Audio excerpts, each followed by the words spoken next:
Ain't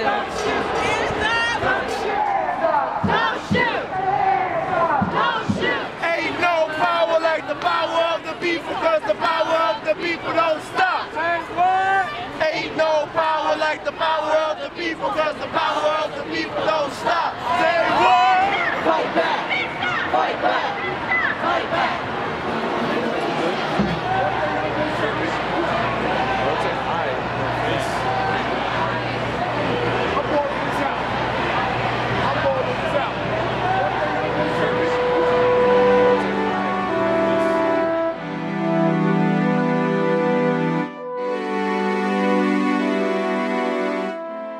Here's what people will do. They like to classify, categorize, and then dismiss. People have a tendency to give it a name. You had kikes, you had niggers, you had wetbacks. See, it's easy to. What is a wet? What is that thing? You can destroy that. You can kill that. A nigger. What is that? What is a kike? You know. So they had a tendency to give these things names. By doing so, they were very easily to exterminate them. I guess that day some lady got robbed, like some old lady got robbed in the subway, and it was two black men that were wearing the same clothes that we were wearing. So we were walking down the street, and we saw one cop car on one side of the street, and then we walked on the next block, there was another cop on the street, and they were like, what? And then everybody's like, put your hands up, like, put your hands on the ground. So I'm like, oh my God. They're like, where were you? And they're asking us so many questions. I was like, I'm not saying, you're not supposed to say anything. So I know my rights and everything, so I was like, you're not supposed to say anything. So then, they put the handcuffs on us, they threw us in the jail thing, and then they figured out, they were like, oh, it wasn't you. The lady doesn't really know. She just saw two black men. So. Racial profiling is judging people on their skin tone or even where they're raised. Stereotypical discrimination. Letting preconceived notions direct the way you behave and act towards somebody you don't even know. I was of the thought that racism ended at the end of the civil rights movement. It ended at the end of Jim Crow, and it didn't necessarily function in a way. If you couldn't recognize it, then that meant it was invisible, if you couldn't see it. But I learned in the ways that racism tends to still function. There are a lot of racism in this country, and we can't be afraid to deal with it head on.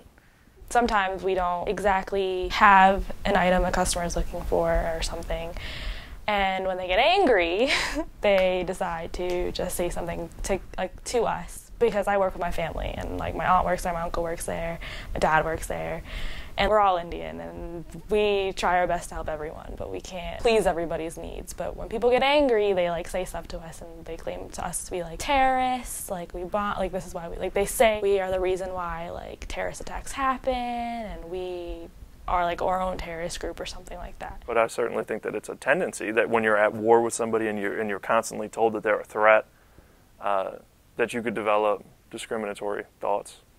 How can we overcome some of our more automatic or default modes of processing? These things should also be ingrained in the earlier stages of the educational process so that it's not far-fetched to believe that other people of other races contributed positively to America. A lot of our young people who come along today, they are losing interest in education, and they're not familiar with a lot of things that they should be familiar with from a historical perspective, and also to be a critical thinker about current events and how things have transpired in our nation, and to be thinkers on how we can transform some things to make life better for all of us.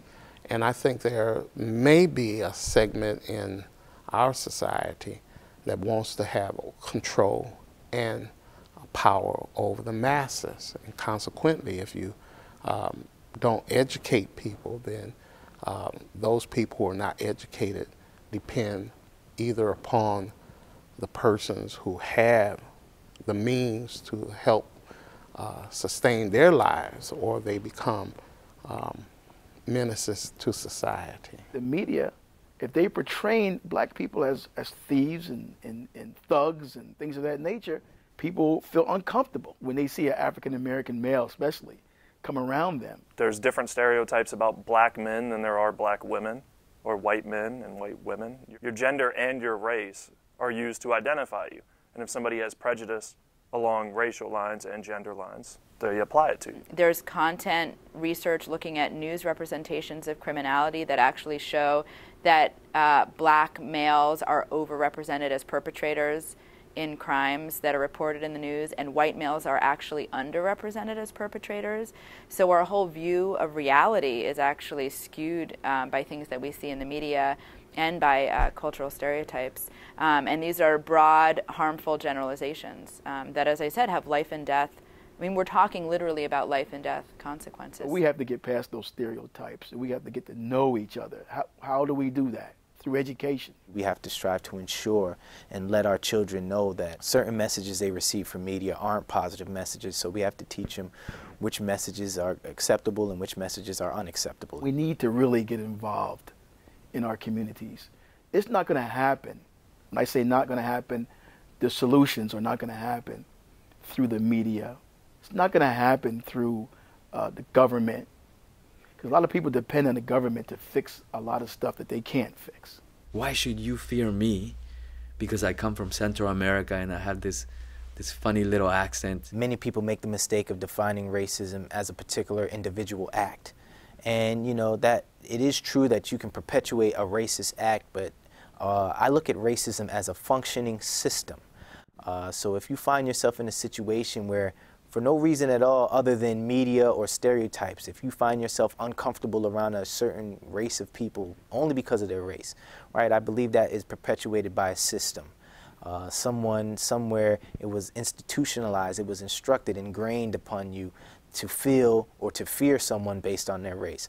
Racism is a structure. Racism functioned where they kept certain people out of communities, they kept certain people out of schools, they kept certain people out of economic structures.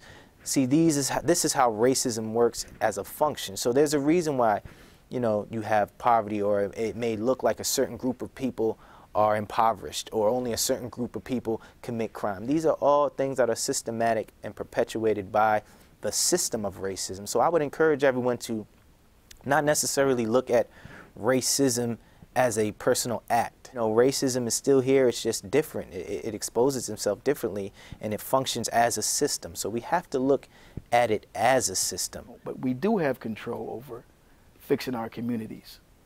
And to do that is to sit down in groups like this and to talk to one another. Don't hold back. And agree on this. Agree that it's okay to disagree. It's up to us. You know, I consider myself, you know, part of the new generation of folks, of leaders, right? Of people who want a different type of world, who are working every day to change it.